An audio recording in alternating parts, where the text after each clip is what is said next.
নমস্কার, আমি Sanchita. Cooking with সঞ্চিতাতে আপনাদের স্বাগত জানাই। আজ আমি বানাবো পনিরের একদম অন্য রকমের নিরামিষ একটি রেসিপি। রেস্টুরেন্টে এই ধরনের পনির আমরা অনেকেই খেয়েছি। সুন্দর হোয়াইট রিচ গ্রেভি আর তার সাথে থাকবে লাচ্ছা পরোটা, যেটা এই পনিরের রেসিপির সাথে খেতে এত দুর্দান্ত লাগবে যে তার কোনো তুলনাই হবে না। তো চলুন দেখে নিই আজকের রেসিপি। লাচ্ছা পরোটার জন্য প্রথমেই আমি ডোটা তৈরি করে নেব। নিয়ে নিলাম 1 বাটি পরিমাণ ময়দা আর সমপরিমাণ নিয়ে নিলাম আটা। সামান্য লবণ দিলাম, তার সাথে দিয়ে দিলাম সামান্য একটু কালো জিরে আর সাদা তেল। প্রথমে ময়ানটা দিয়ে একটু একটু করে জল দিয়ে ভালো করে ডোটা তৈরি করে নেব। হাতে সময় নিয়ে ময়দাটা খুব ভালো করে একদম সফটভাবে মেখে নিতে হবে। যতটা সফটভাবে মাখা হবে লাচ্ছা পরোটার লেয়ারগুলোও সুন্দরভাবে বেরিয়ে আসবে আর খেতেও হবে অসাধারণ। দেখুন একটু একটু করে জল দিয়ে আমি ডোটা তৈরি করে নিচ্ছি। শুধু ময়দা দিয়েও কিন্তু লাচ্ছা পরোটা বেশ ভালো হয়। আমি এখানে আটা ময়দা দুটোই ইউজ করেছি। আপনারা এরকমভাবেও বানিয়ে দেখতে পারেন, খেতে কিন্তু বেশ ভালো হয়। ভালোভাবে ঠেসে ঠেসে ময়দাটাকে মেখে নিয়েছি। এরকমভাবে মেখে নিয়ে 15 মিনিট রেখে দেবেন চাপা দিয়ে রেস্টিং টাইমে। যতক্ষণে ময়দাটা রেস্ট হবে ততক্ষণে আমরা পনিরের প্রিপারেশনটা রেডি করে নেব। ওপর থেকে সামান্য একটু তেল স্প্রেড করে ঢাকা দিয়ে রেখে দিচ্ছি। এরপর আমি চলে আসছি পনিরের প্রিপারেশনে। পনিরের প্রিপারেশনের জন্য প্রথমেই আমি একটা পেস্ট তৈরি করে নেব। নিয়েছি 10-12টা কাজু আর তার সাথে নিয়েছি 1 টেবিল চামচ পরিমাণ চারমগজ। এরপর সামান্য জল দিয়ে এটা 10 মিনিট ভিজিয়ে রেখে দেব। তারপরে পেস্টটা তৈরি করে নেব। কাজু আর চারমগজটা ভিজিয়ে সাইড করে দিলাম। এরপর চলে আসছি পরের স্টেপে। আজকে আমি 200 গ্রামের একটা প্যাকেটের পনির ব্যবহার করছি। পনিরটাকে এরকম ছোট ছোট স্লাইসে আমি কেটে নেব। যে যেমন পছন্দ করেন সেই রকম অনুযায়ী মাপটা করে নেবেন। আমি একদম খুব ছোটও করছি না, আবার খুব বেশি বড়ও রাখছি না। মাঝারি সাইজের পনিরের কিউবগুলো কেটে নিচ্ছি। পনিরটা আমার কাটা হয়ে গেছে। এরপর চলে আসছি পরের স্টেপে। প্রথমেই পনিরের এই হোয়াইট গ্রেভির জন্য আমি একটা মশলা তৈরি করে নিচ্ছি। এখানে নিয়েছি জিরে, ধনে, মৌরি, শুকনো লঙ্কা, তেজপাতা, দারচিনি, এলাচ, বড় এলাচ আর নিয়েছি কয়েকটা গোলমরিচের দানা। এরপর সমস্ত উপকরণগুলো খুব ভালোভাবে ড্রাই রোস্ট করে নেব যতক্ষণ না এর থেকে সুন্দর একটা ফ্লেভার বেরিয়ে আসছে। একদম হালকা আঁচে ড্রাই রোস্ট করে নিয়েছি। এরপর দেখুন গ্যাসের আঁচটা অফ করে আমি এই বড় এলাচের দানাগুলো নিয়ে নেব আর এলাচের খোসাটা কিন্তু আমি ফেলে দেব। এটা এই মশলায় আমরা ইউজ করব না। দানাগুলো নিয়ে নিয়েছি। এরপর চলে আসছি পরের স্টেপে। এই মশলাটাকে আমরা একটা প্লেটের মধ্যে ঢেলে নিয়ে ঠান্ডা করে নেব। ঠান্ডা হয়ে গেলে তারপর মিক্সিং জারে ভালোভাবে গুঁড়ো করে নেব। এই মশলাটা ইউজ করলে এই পনিরের রেসিপিতে দুর্দান্ত সুন্দর একটা ফ্লেভার আসবে, যেটা এই টেস্ট কিন্তু একদম দ্বিগুণ করে দেবে। মশলাটা আমি ঢাকা দিয়ে সাইড করে রেখে দিচ্ছি। এরপর চলে আসছি আর একটা পেস্ট তৈরি করে নেব। ভিজিয়ে রাখা কাজু আর চারমগজটা আমি এখানে একটা মিক্সিং জারে নিয়ে নিচ্ছি। কাজু, চারমগজ আর তার সাথে আমি এখানে অ্যাড করে দেব 2 থেকে 3 টেবিল চামচ পরিমাণ টক দই। টক দইটা অ্যাড করে খুব ভালোভাবে একটা মিহি পেস্ট আমি তৈরি করে নেব। এখানে টক দইটা অ্যাড করলে আলাদাভাবে টক দইটা আর ফেটিয়ে নিতে হয় না, এখানে সুন্দরভাবে ফেটানোও হয়ে যায়। হয়ে গেল। এরপর চলে আসছি মূল রান্নায়। প্রথমেই কড়াইয়ের মধ্যে দিয়ে দিলাম 1 টেবিল চামচ পরিমাণ সাদা তেল। তেলটাকে ভালো করে গরম করে নিয়ে পনিরগুলো ভালোভাবে নাড়াচাড়া করে একটু কালার আসা পর্যন্ত ভেজে নিতে হবে। ভেজে নিয়ে আমি এটা একটা পাত্রের মধ্যে তুলে রাখছি। তুলে রেখে এতে সামান্য জল আর লবণ দিয়ে ভিজিয়ে রেখে দেব। তাতে এই ভেজে রাখা পনিরগুলো একদম সফট হয়ে যাবে। দেখুন এর মধ্যে দিয়ে দিলাম সামান্য জল আর দিয়ে দিচ্ছি সামান্য লবণ। এতে পনিরগুলো কিন্তু একদম সফট হয়ে যাবে। এই স্টেপটা একদমই বাদ দেবেন না, এতে পনিরগুলো খেতে বেশ ভালো লাগবে আর পনিরের ভেতরে কিন্তু লবণটাও ঢুকে যাবে। এরপর ওই কড়াইয়ের মধ্যেই দিয়ে দিলাম 1 চামচ পরিমাণ ঘি। যে যেরকম ঘি খাবেন সেই অনুযায়ী কিন্তু ঘিটা বেশি করেও অ্যাড করতে পারেন।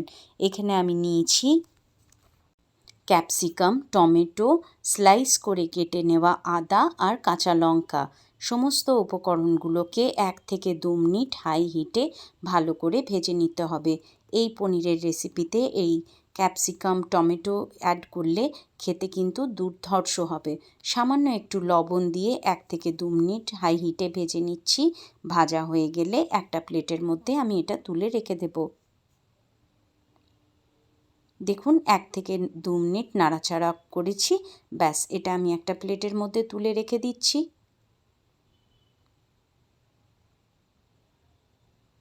খুব বেশি টমেটো আর ক্যাপসিকামটাকে গলিয়ে ফেলা চলবে না। সামান্য নাড়াচাড়া করে 1 থেকে 2 মিনিট তারপরেই তুলে নিতে হবে। আমি তুলে নিয়েছি একটা প্লেটের মধ্যে। দেখুন সুন্দর একটা কালার চলে এসছে। এরপর ওই কড়াইয়ের মধ্যে আমি দিয়ে দিলাম আরও 1 চামচ পরিমাণ ঘি আর তার সাথে দিয়ে দিলাম 1 চামচ সাদা তেল। আপনারা চাইলে পুরো রেসিপিটাই কিন্তু ঘিয়ে করতে পারেন, তাতেও কিন্তু টেস্টটা দুর্ধর্ষ হবে। এরপর দিয়ে দিলাম 1 টেবিল চামচ গ্রেট করা আদা। আদাটাকে খুব ভালোভাবে ভেজে নিতে হবে যাতে আদার কাঁচা গন্ধটা চলে যায়। আদাটাকে সুন্দর করে ভাজা হয়ে গেলে এরপর আগের থেকে যে আমি পেস্টটা তৈরি করে রেখেছিলাম, কাজু, চারমগজ আর দইয়ের যে পেস্টটা তৈরি করেছি সেটা এখানে হাত চালিয়ে এবারে নাড়াচাড়া করে নিতে হবে, নাহলে কিন্তু দইটা ফেটে যাবার একটা ভয় থাকবে। এই সময় অবশ্যই গ্যাসের আঁচটা কিন্তু একদম লোতে রাখবেন। মিক্সিং জারে সামান্য একটু জল দিয়ে ভালোভাবে ধুয়ে নিয়ে গ্রেভিতে অ্যাড করে দিলাম। এরপর ভালোভাবে নাড়াচাড়া করে মিশিয়ে নেব যতক্ষণ না এই গ্রেভিটার থেকে সামান্য তেল ছেড়ে দিচ্ছে। সামান্য তেল ছেড়ে দিলেই এখানে আমি অ্যাড করে দেব পরিমাণ মতো লবণ আর দিয়ে দিলাম সামান্য চিনি। চিনিটা অবশ্যই অ্যাড করবেন, কারণ এখানে দই অ্যাড করা হয়েছে, পরে টমেটো অ্যাড হবে, তাহলে চিনিটা দিলে কিন্তু টেস্টটা ব্যালেন্স হয়ে যাবে। চাপা দিয়ে 4 থেকে 5 মিনিট লো হিটে রান্না করে নেব যতক্ষণ না গ্রেভিটার থেকে সুন্দরভাবে তেলটা রিলিজ করে দিচ্ছে। দেখুন তেলটা ছেড়ে দিয়েছে। এরপর ভালোভাবে নাড়াচাড়া করে আগের থেকে ভেজে রাখা পনিরগুলো জল থেকে তুলে নিয়ে আমি এখানে অ্যাড করে দিচ্ছি। পনিরটা অ্যাড করে 1 থেকে 2 মিনিট নাড়াচাড়া করে নেব।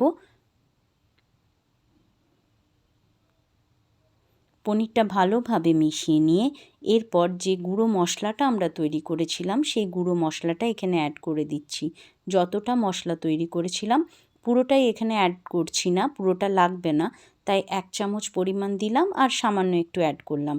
তার সাথে দিয়ে দিলাম সামান্য কসুরি মেথি। কসুরি মেথি দিলে এই রেসিপিটাতে ফ্লেভারটা দুর্দান্ত আসবে।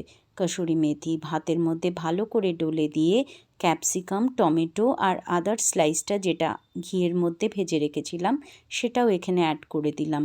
এরপর খুব ভালোভাবে নাড়াচাড়া করে মিশিয়ে নিতে হবে।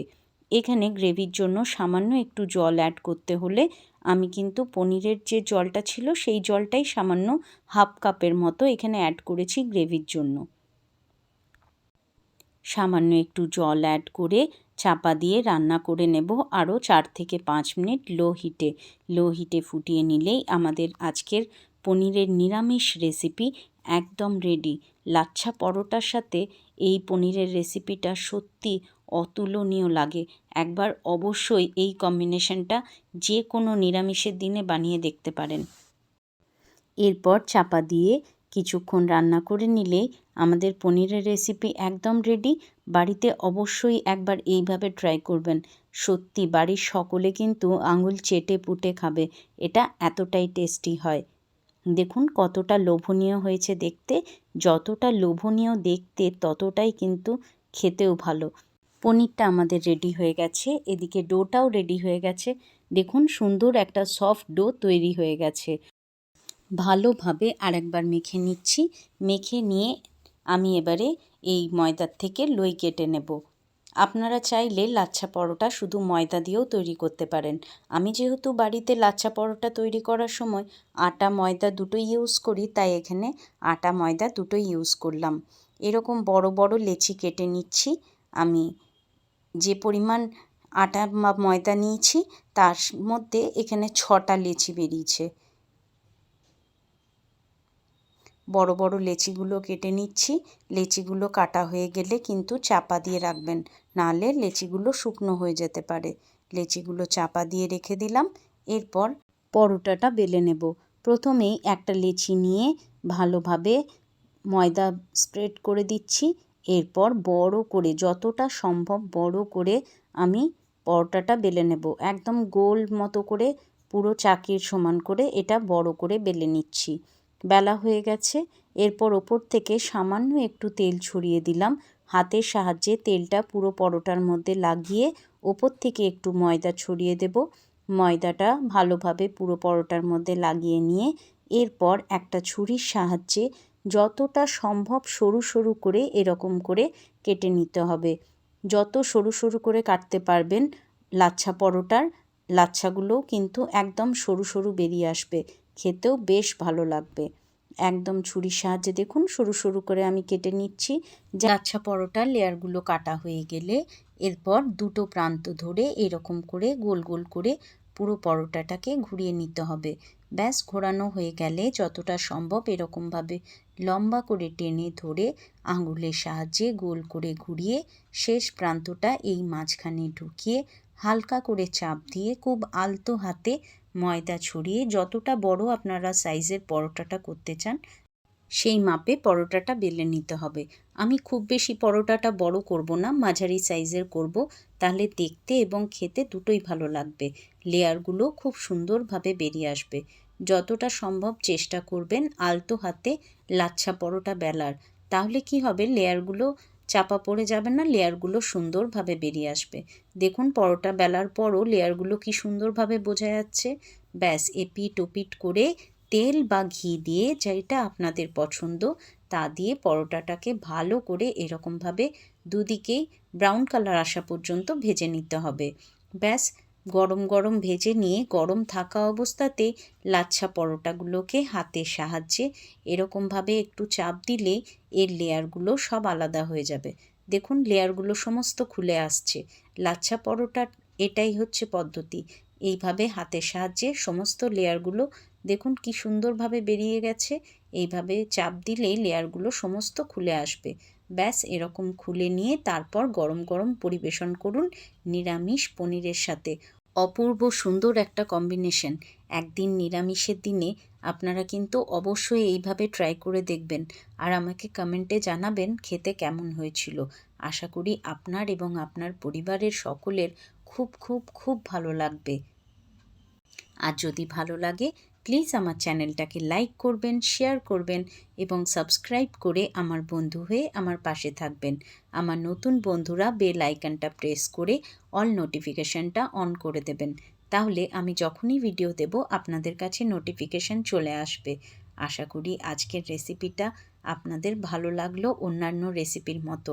তাহলে আজকের মতো এখানেই বিদায় নিচ্ছি। টাটা।